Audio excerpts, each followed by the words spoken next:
The ballroom smelled like roses and champagne, with a hint of vanilla from the three-tier cake sitting on the corner table. String lights crisscrossed the ceiling, turning everything soft and golden.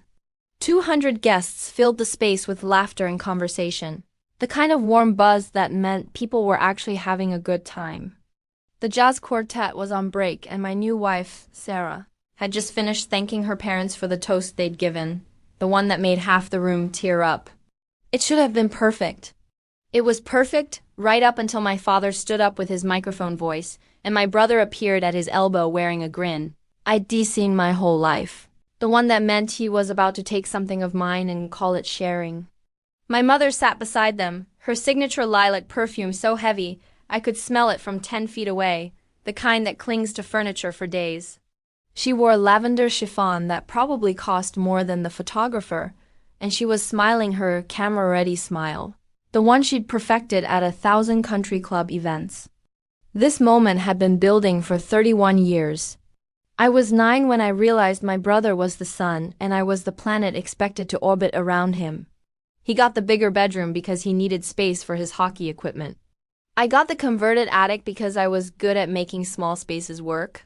When he wanted to join travel hockey, our parents paid $3,000 a season for 5 years.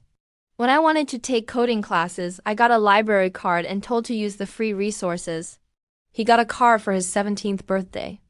I bought mine at 19 with money from working weekends at Best Buy, then let him borrow it whenever his was in the shop, which was constantly because he drove like he was the only person on the road. The world bent for him. I was the resource that made it possible. By college, the pattern was carved in granite. He went to a private university 4 states away, majored in business, barely passed most classes while our parents covered $52,000 a year in tuition. I went to state school on scholarships, worked full-time, graduated with a computer science degree and a job offer at a software company in the city. Nobody ever asked how I managed. They just knew I would, because I always had. What my family didn't know was that I'd stopped managing their expectations 2 years ago. I met Sarah at a tech conference in Portland. She was there presenting on UI design, funny and brilliant and completely unbothered by the brothers who tried to talk over her. Her parents showed up on the last day to take her to dinner, and when she introduced me, they didn't look at me like I was being evaluated. They just asked what I was working on, really listened, wanted to know what excited me about the field. Her mother hugged me goodbye like she meant it. Her father shook my hand and said, "Come visit us in Seattle. We'd love to have you." A year later, when Sarah and I got engaged, her parents asked about our plans. Where we wanted to live, what kind of place we were looking for. I mentioned that we'd been saving, but it would probably be a few years before we had enough for a down payment in the city. 2 weeks later, Sarah's dad called. "We've been thinking," he said. "We want to help you two get started. A down payment. $25,000, not a loan, a gift. You build your careers yourselves. Let us help with this one piece." I couldn't speak for a solid 10 seconds. Sarah's mom got on the line. "You're family now," she said simply. "This is what family does," I cried in Sarah's apartment that night. Not because of the money, though that was life-changing. Because someone had given me something without strings, without expecting me to split it with my brother later, without keeping a running tally of what I owed. I didn't tell my family about the down payment right away. I knew exactly what would happen. What I did tell was my coworker Jake, a guy I grabbed lunch with for 2 years who heard every story about my family's creative interpretations of fairness.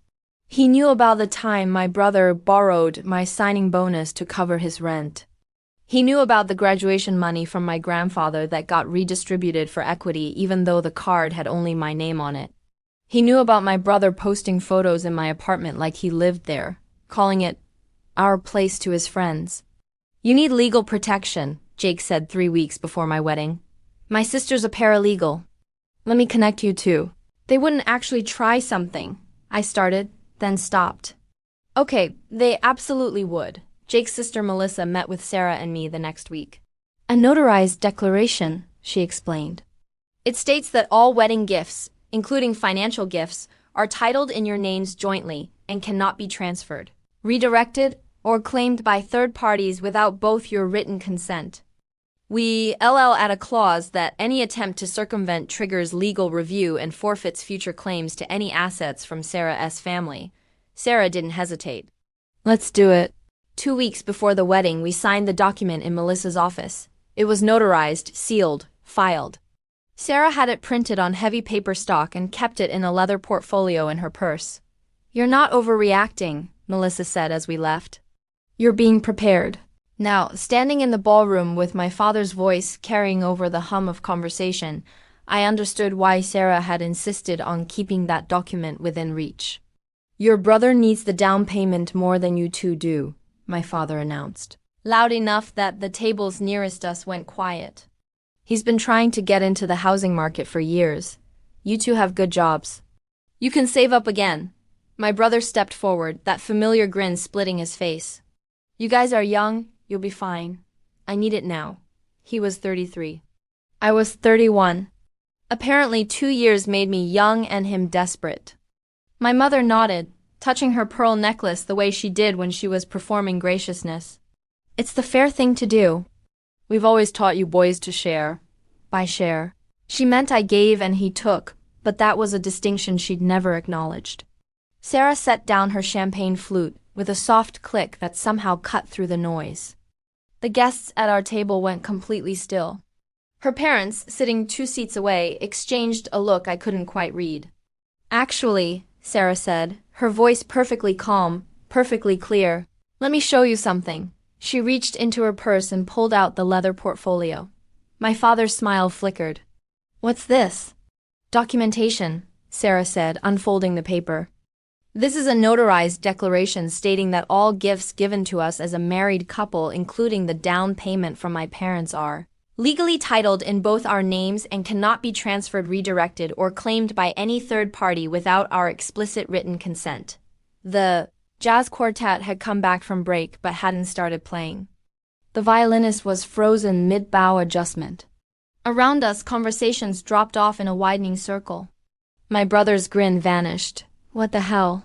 Sarah continued, her voice still calm, still perfectly level. Any attempt to circumvent this agreement triggers an immediate legal review and forfeits any future claims to inheritance or assets from my family. It's binding, it's filed. And it's non-negotiable. She handed the paper to my father. He took it automatically, staring at it like she'd handed him a snake. My mother leaned in, reading over his shoulder. I watched their faces transform. First confusion, creases appearing between eyebrows. Then recognition, the moment they understood what they were reading. Then color draining, starting at their hairlines and sliding down to their collars. My brother grabbed the paper from my father's hands. This is insane. You can't do this. We already did, I said, 3 weeks ago. My voice didn't shake. I'd practiced this conversation in my head every night since we'd signed the document, imagining this exact scenario. Now that it was happening, I felt eerily calm. My father found his voice. Son, this is your brother. We're family. You don't need legal documents for family. Apparently we do, Sarah said. My mother's hand fluttered to her throat. This is so hurtful. After everything we've done for you. You mean after everything he's done for himself? Sarah corrected. Because from what I understand, he paid for his own education, bought his own car, built his own career, all while being told to share with someone who's never shared anything back. The tables around us had gone completely silent. 200 guests were pretending not to watch while absolutely watching. Phones appeared in hands, half raised, half hidden. The photographer had stopped taking pictures. The videographer's camera pointed at the floor. My brother's face flushed red. You're being selfish. I need this money for a down payment. So do we, I said. That's why it was given to us. You make more than I do, he shot back. That's not our problem, Sarah said simply. My mother tried a different angle, her voice going soft and wounded. We raised you to be generous, sweetheart. To help family. You raised him to be convenient, Sarah said. There's a difference. My father's jaw tightened. Young lady, you don't speak to my wife like that. I'll speak to her however I want, Sarah said. This is my wedding, my marriage, and my family's money you're trying to redistribute. None of which concerns you. Sarah's father stood up from our table. He was a software architect who'd spent 30 years building teams and negotiating contracts, and when he moved with quiet authority. He walked over to my father and looked at the paper still clutched in his hands. "That's a legally binding document," he said, his tone conversational but firm. "I'd suggest you read it carefully before you continue this conversation." My mother's perfume seemed overwhelming now, sickly sweet in the warm room. "We just want what's fair for both our boys." "Then you should have thought about fairness 30 years ago," I said. My brother made a sound somewhere between a laugh and a scoff. "Oh, here we go. Poor you, always the victim. Name one time you paid me back," I said. "One time you covered your own expenses without me subsidizing it. One time you shared something of yours with me." Silence. "That's what I thought," I said. My father tried to hand the paper back to Sarah. She didn't take it. "Keep it," she said. "We have copies, multiple copies. Filed with our lawyer." "This is unnecessary," my mother said, but her voice had lost its certainty. "We would never actually take the money. You literally just announced you were taking it," I said. "In front of 200 people." She opened her mouth, closed it. Her hand went back to her pearl necklace, worrying it like a rosary. My brother found a different strategy. "Come on, man. I'm your brother. We're supposed to have each other's backs." "When have you ever had mine?" I asked. He couldn't answer. Because the answer was never. The traffic had only ever flowed one direction. Around us, the silence had texture now, heavy and uncomfortable. Guests were shifting in their seats. Some were checking their phones, desperate for something else to look at. Others were staring openly, not even pretending anymore. Sarah's mother stood up and walked over to me. She didn't say anything, just put her hand on my shoulder and squeezed once. Support without words. My mother watched this, her lavender chiffon catching the string lights, her face trying to arrange itself back into composure. But her mascara was smudging at the corners, and her hands were trembling. "I think you should leave," Sarah said to my parents. Not loud, not cruel, just factual. My father's face went from red to purple. "You're throwing us out of your wedding?" "You tried to steal from us at our wedding," Sarah corrected. "We're just responding appropriately." My mother stood up, her chair scraping against the hardwood. "You'll regret this. Both of you." "I really doubt that," I said. They left. My brother followed, his face still flushed, his hands curled into fists. They walked past tables of relatives and family friends, past the cake and the string lights and the jazz quartet, out the ballroom doors that closed with a soft thud. The silence after they left lasted maybe 5 seconds. Then someone started clapping, then someone else, then a whole table. Then half the room was applauding, and Sarah's aunt was shouting, "Good for you!" And the jazz quartet started playing again, launching into something upbeat and celebratory. Sarah's hand found mine. Her fingers laced through mine and squeezed. "You okay?" she whispered. I nodded. For the first time in my life, I actually was. We stayed for the rest of the reception. Danced with Sarah's parents, who hugged me tight and told me they were proud. Cut the cake properly, the kind where you feed each other gently instead of smashing it. Thanked guests who kept approaching to say they were sorry, that we'd handled it well, that they'd dealt with similar things in their own families. My phone buzzed in my jacket pocket. I didn't check it. When we finally left, Sarah drove us home in her Prius, the city lights sliding past the windows. My phone was still buzzing, a constant vibration against my ribs. 107 missed calls, I said, finally checking it. 81 from my mom, 15 from my dad, 11 from my brother. "Are you going to answer?" Sarah asked. "No," I said, "not tonight." "Maybe not ever." She smiled, reached over and took my hand while keeping her eyes on the road. The aftermath came in waves. By morning, I had emails. My mother had sent 9 paragraphs about how I'd humiliated the family, how I'd always been difficult, how she'd sacrificed everything for me, and this was how I repaid her. My brother's message was shorter but meaner. "Hope your lawyer wife was worth losing your family over." I deleted them all without responding. 2 days later, my uncle called. My father's brother, someone I'd always liked but rarely talked to. He didn't yell. He asked what happened. I explained calmly, factually what they'd tried to do. Long silence. Then, "Jesus, I knew your dad played favorites, but I didn't know it was like that." Most people don't, I said. He wasn't the last. Over the next 10 days, extended family started reaching out. Cousins, aunts, uncles. Some apologized. Some shared their own stories about my parents, about my brother. Patterns I'd never noticed because I'd been too busy surviving to see the bigger picture. My mother tried showing up at our apartment on Thursday evening. Sarah answered the door. I need to speak to my son, my mother said. No, Sarah said. You don't. I'm his mother. And we're adults with boundaries. This conversation is over. My mother's face crumpled, or tried to.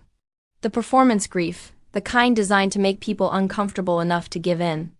Sarah just closed the door. Through the door, I heard my mother say, Please, I just want to talk. Sarah turned the lock with a soft click. I didn't cry about it. I thought maybe I should, but I didn't feel sad.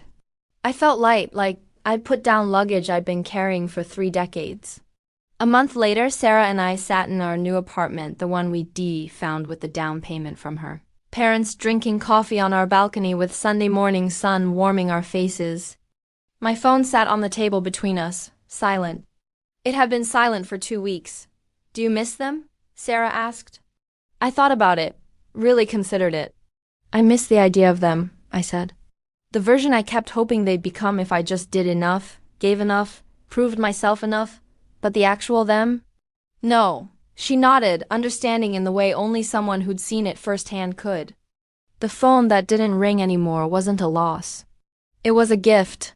Space to exist without constantly calculating what I owed, without bracing for the next demand disguised as family obligation. My career was thriving. I'd gotten promoted 3 months after the wedding. Taken on bigger projects. Had bandwidth for them because I wasn't constantly managing family emergencies that weren't actually emergencies. Just my brother's poor planning becoming my responsibility. Sarah's parents came for dinner twice a month. Her dad helped me set up my home office. Her mom taught both of us to make her famous lasagna. They never mentioned my family unless I brought it up, never tried to fill the void, never pushed.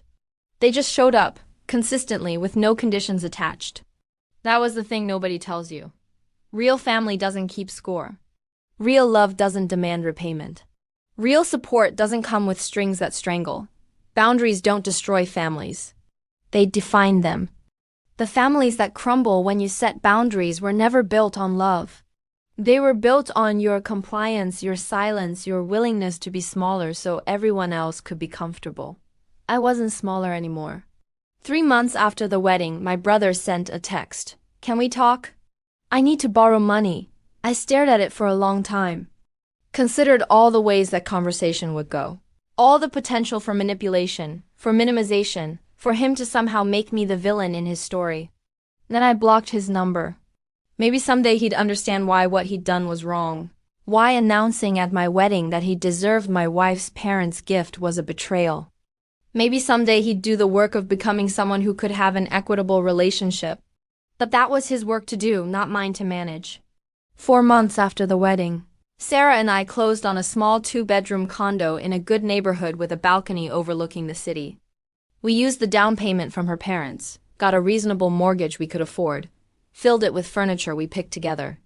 The first night in our new place, we sat on the balcony with wine and watched the city lights flicker on as the sun set. The air smelled like possibility. Do you ever regret it? Sarah asked. The way we handled things? I thought about the ballroom, the string lights, my father's announcement, the document in Sarah's purse that I'd had the wisdom to prepare. No, I said. I regret not doing it 30 years ago. She laughed, reached for my hand across the small table. Freedom doesn't announce itself. It settles in quietly, in peaceful mornings and phones that don't demand. It lives in the space between obligation and choice. I chose peace. Turns out I didn't need anyone's permission. Help isn't theft, and love isn't access. People who genuinely care about you will respect your boundaries. The ones who don't were never really on your side. I'd spent 31 years being the solution to everyone else's problems, the reliable one, the one who made things work. It had cost me tens of thousands of dollars, countless hours, immeasurable emotional energy. But sitting on that balcony with Sarah's hand in mine and our whole life ahead of us, I felt something I'd never felt before in my family's presence. I felt free. If you've ever had to draw a line with someone who called it love, share your story below. You're not alone, and you don't owe anyone your peace.